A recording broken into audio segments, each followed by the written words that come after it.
श्री गुरुचरण कमलेभ्यो नमः। श्री गणेशाय नमः।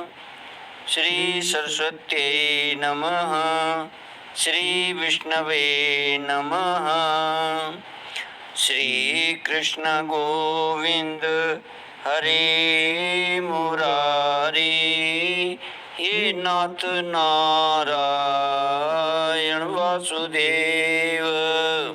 श्री कृष्ण गोविंद हरे मुरारी, हे नाथ नारायण वासुदेव। हे नाथ नारायण वासुदेव। हे नाथ नारायण वासुदेव। हे नाथ नारायण वासुदेव। श्री कृष्ण गोविंद हरे मुरारी, हे नाथ नारायण वासुदेव।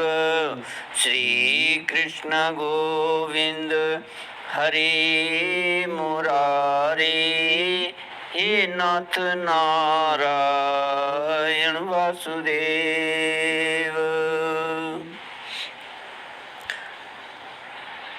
ओम नमो भगवते वासुदेवाय।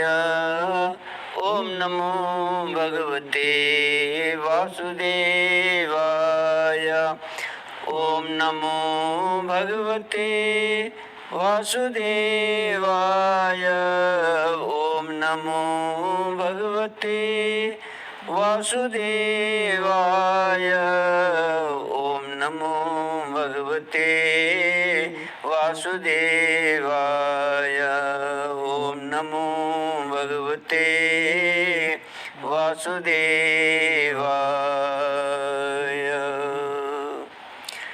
कृष्णाय वासुदेवाय हरये परमात्मने प्रणतक्लेशनाशाय गोविन्दाय नमो नमः। कृष्णाय वासुदेवाय देवकी नंदनाय च नंदगोपकुमाराय गोविन्दाय नमो नमः। सच्चिदानंद रूपाय विश्वोत्पत्त्यादिहेतुवे तापत्रय विनाशाय श्री कृष्णाय वयं नमः। सच्चित आनंद स्वरूप परमात्मा जो सृष्टि की उत्पत्ति, पालन और संहार करता है तथा जीवों के आध्यात्मिक, आदि दैविक, आदि भौतिक तापों को नष्ट करने वाले हैं, अर्थात जीवों के मानसिक, शारीरिक और भौतिक दुखों को दूर करने वाले हैं, उन श्री कृष्ण भगवान को हम नमस्कार करते हैं। श्री कृष्ण गोविंद हरे मुरारी, हे नाथ नारायण वासुदेव।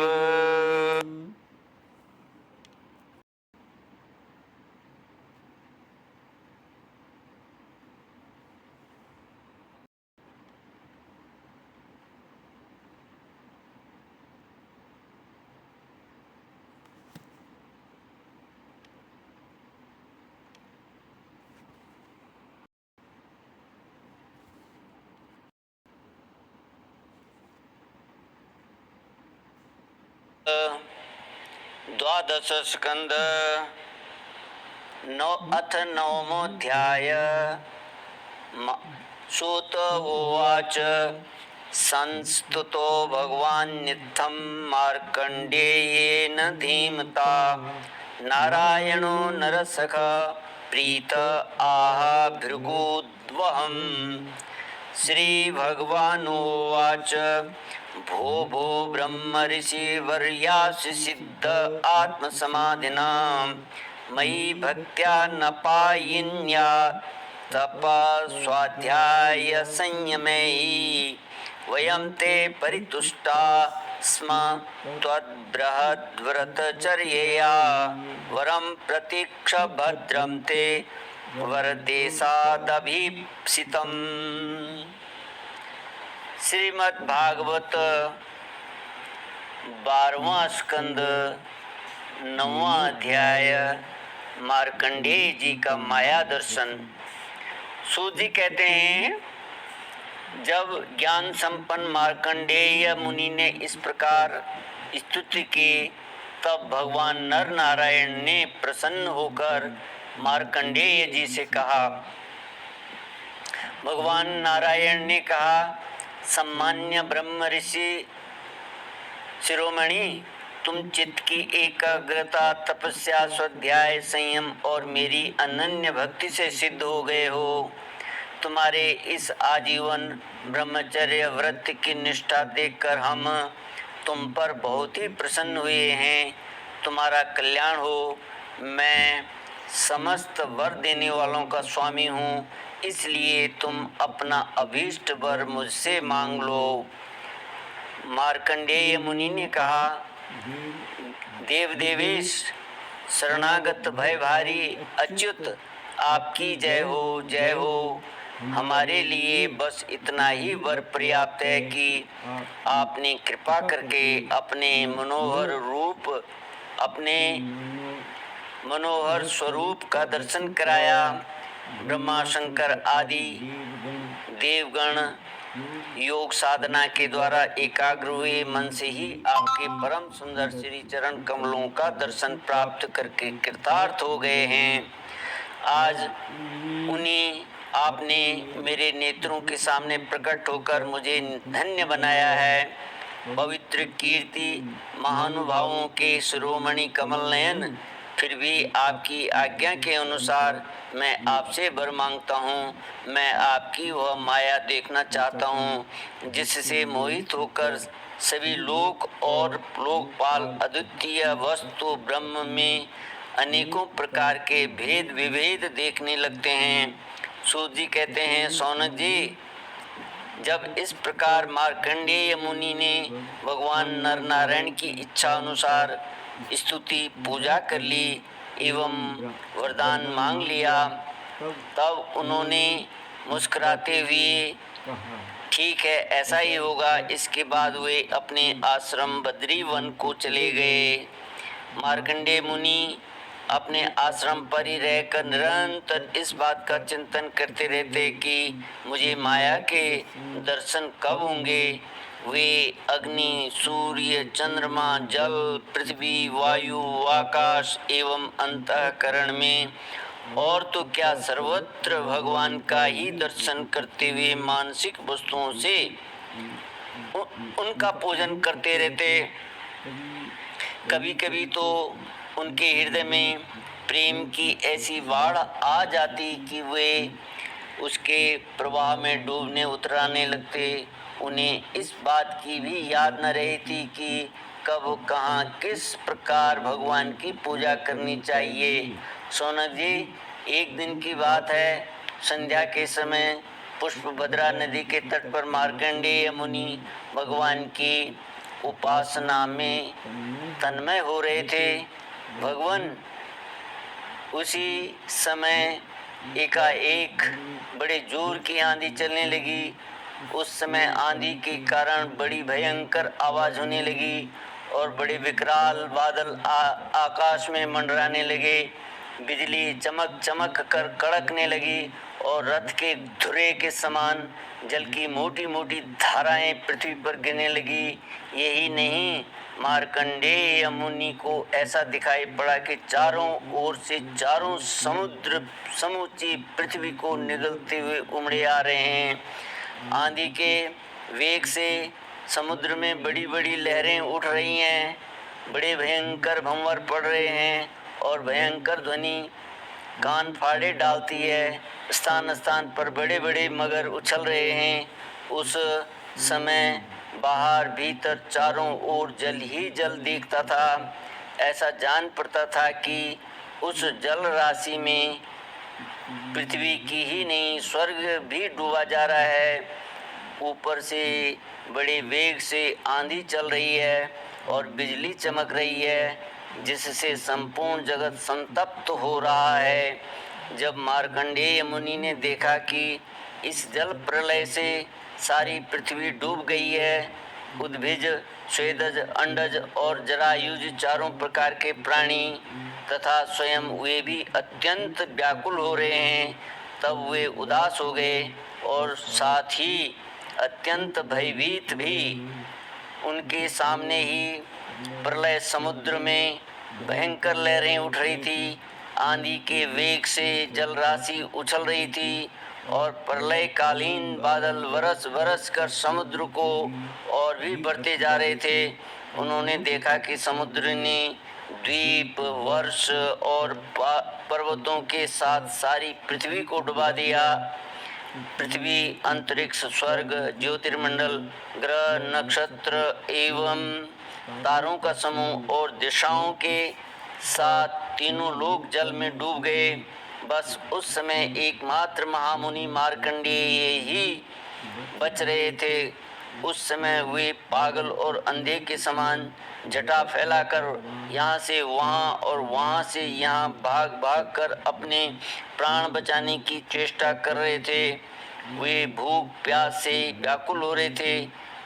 किसी ओर बड़े बड़े मगर तो किसी ओर बड़े बड़े तिमिंगल मच्छ उन पर टूट पड़ते।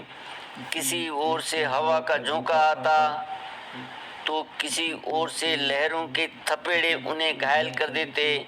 इस प्रकार इधर उधर भटकते भटकते वे अपार ज्ञानानंदकार में पड़ गए, बेहोश हो गए और इतने थक गए कि उन्हें पृथ्वी और आकाश का भी ज्ञान न रहा। वे कभी बड़े भारी भंवर में पड़ जाते, कभी तरल तरंगों की चोट से चंचल उठते, कभी जल जंतु आपस में एक दूसरे पर आक्रमण करते, तब ये अचानक ही उनके शिकार बन जाते। कहीं शोकग्रस्त हो जाते तो कहीं मोहग्रस्त, कभी दुख ही दुख के निमित्त आते तो कभी तनिक सुख भी मिल जाता। कभी भयभीत होते, कभी मर जाते तो कभी तरह तरह के रोग उन्हें सताने लगते। इस प्रकार मार्कंडेय मुनि विष्णु भगवान की माया के चक्कर में मोहित हो रहे थे। उस प्रलय काल के समुद्र में भटकते भटकते उन्हें सैकड़ों हजारों ही नहीं लाखों करोड़ों वर्ष बीत गए।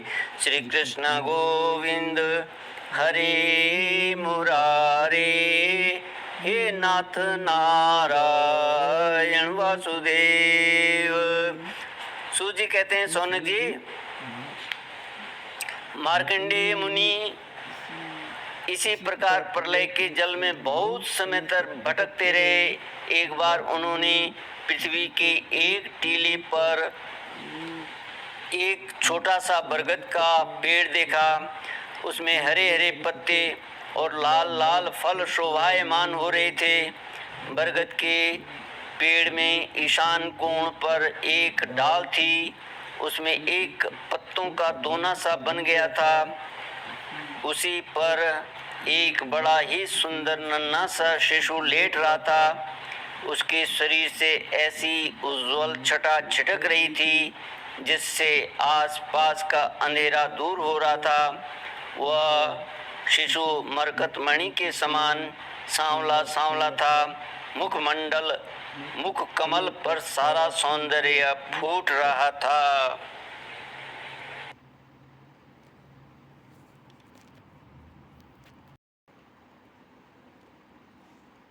पर सारा सौंदर्य फूट पड़ता था। गर्दन शंख के समान उतार चढ़ाव वाली थी, छाती चौड़ी थी, तोते की चोंच के समान सुंदर नासिका और भौएं बड़ी मनोहर थी। काली काली घुंघराली अलकें कपोलों पर लटक रही थी और श्वास लगने से कभी कभी हिल भी जाती थी। शंख के समान घुमावदार कानों में अनार के लाल लाल फूल शोभायमान हो रहे थे। मूंगे के समान लाल लाल होठों की कांति से उनकी सुधामयी श्वेत मुस्कान कुछ लालिमा मिश्रित हो गई थी। नेत्रों के कोने कमल के भीतरी भाग के समान तनिक लाल लाल थे। मुस्कान और चितवन बरबस हृदय को पकड़ लेती थी। बड़ी गंभीर नाभि थी। छोटी सी तूंद पीपल के पत्ते के समान जान पड़ती और श्वास लेने के समय उस पर पड़ी हुई बलें तथा नाभि भी हिल जाया करती थी। नन्हे नन्हे हाथों में बड़ी सुंदर सुंदर अंगुलियां थी। वह शिशु अपने दोनों कमलों से एक चरण कमल को मुख में डालकर चूस रहा था। मार्कंडेय मुनि यह दिव्य दृश्य देखकर अत्यंत विस्मित हो गए। शौनक जी, उस दिव्य शिशु को देखते ही मार्कंडेय मुनि की सारी थकावट जाती रही। आनंद से उनके हृदय कमल और नेत्र कमल खिल गए। शरीर पुलकित हो गया। उस नन्हे से शिशु के इस अद्भुत भाव को देखकर उनके मन में तरह तरह की शंकाएं, यह कौन है इत्यादि आने लगीं और वे उस शिशु से ये बातें पूछने के लिए उसके सामने सरक गए। अभी मार्कंडेय जी पहुंच भी न पाए थे कि उस शिशु के श्वास के साथ उसके भीतर के भीतर उसी प्रकार घुस गए जैसे कोई मच्छर किसी के पेट में चला जाए। उस शिशु के पेट में जाकर उन्होंने सब के सब वही सृष्टि देखी जैसे प्रलय के पहले उन्होंने देखी थी। वह सब विचित्र दृश्य देखकर आश्चर्यचकित हो गए। वे मोहवश कुछ सोच विचार भी न सके। उन्होंने उस शिशु के उदर में आकाश, अंतरिक्ष, ज्योतिर्मंडल, पर्वत, समुद्र, द्वीप, वर्ष, दिशाएं, देवता, दैत्य, वन, देश, नदियां, नगर, खाने, किसानों के गांव, अहीरों की बस्तियां, आश्रम, वर्ण, उनके आचार व्यवहार, पंच महाभूत, भूतों से बने हुए प्राणियों के शरीर तथा पदार्थ, अनेक युग और कल्पों के भेद से युक्त काल आदि सब कुछ देखा। केवल इतना ही नहीं, जिन देशों, वस्तुओं और कालों के द्वारा जगत का व्यवहार संपन्न होता है वह सब कुछ वहाँ विद्यमान था। कहाँ तक कहें, यह संपूर्ण विश्व न होने पर भी वहाँ सत्य के समान प्रतीत होते देखा। हिमालय पर्वत, वही पुष्पभद्रा नदी, उसके तट पर अपना आश्रम और वहाँ रहने वाले ऋषियों को भी मार्कंडेय जी ने प्रत्यक्ष ही देखा। इस प्रकार संपूर्ण विश्व को देखते ही देखते वे उस दिव्य शिशु के श्वास के द्वारा ही बाहर आ गए और फिर प्रलयकालीन समुद्र में गिर पड़े। अब फिर उन्होंने देखा कि समुद्र के बीच में पृथ्वी के टीले पर वही बरगद का पेड़ ज्यों का त्यों विद्यमान है और उसके पत्ते के दोने में वही शिशु सोया हुआ है। उसके अधरों पर प्रेमामृत से परिपूर्ण मंद मंद मुस्कान है और अपने प्रेम पूर्ण चितवन से वह मार्कंडेय जी की ओर देख रहा है। अब मार्कंडेय मुनि इंद्रियातीत भगवान को जो शिशु के रूप में क्रीड़ा कर रहे थे और नेत्रों के मार्ग से पहले ही हृदय में विराजमान हो चुके थे, आलिंगन करने के लिए बड़े श्रम और कठिनाई से आगे बढ़े। परंतु शौनक जी, भगवान केवल योगियों के ही नहीं, स्वयं योग के भी स्वामी और सबके हृदय में छिपे रहने वाले हैं। अभी मार्कंडेय मुनि उनके पास पहुंच भी न पाए थे कि वे तुरंत अंतर्धान हो गए। ठीक वैसे ही जैसे अभागे और असमर्थ पुरुषों के परिश्रम का पता नहीं चलता कि वह फल दिए बिना ही क्या हो गया। सोनक जी, उस शिशु के अंतर्धान होते ही वह बरगद का वृक्ष तथा प्रलयकालीन दृश्य एवं जल भी तत्काल लीन हो गया और मार्कंडेय मुनि ने देखा कि मैं तो पहले के समान ही अपने आश्रम में बैठा हूँ। श्री कृष्ण गोविंद हरि मुरारे, हे नाथ नारायण वासुदेव। इति श्रीमद्भागवते महापुराणे पारमहंस्यां संहितायां द्वादश स्कंदे माया दर्शनम नाम नवमोऽध्याय। ओम पूर्णमद पूर्णमिदं पूर्णात् पूर्णमुदच्यते पूर्णस्य पूर्णमादाय पूर्णमेवावशिष्यते। ओम शांति शांति शांति।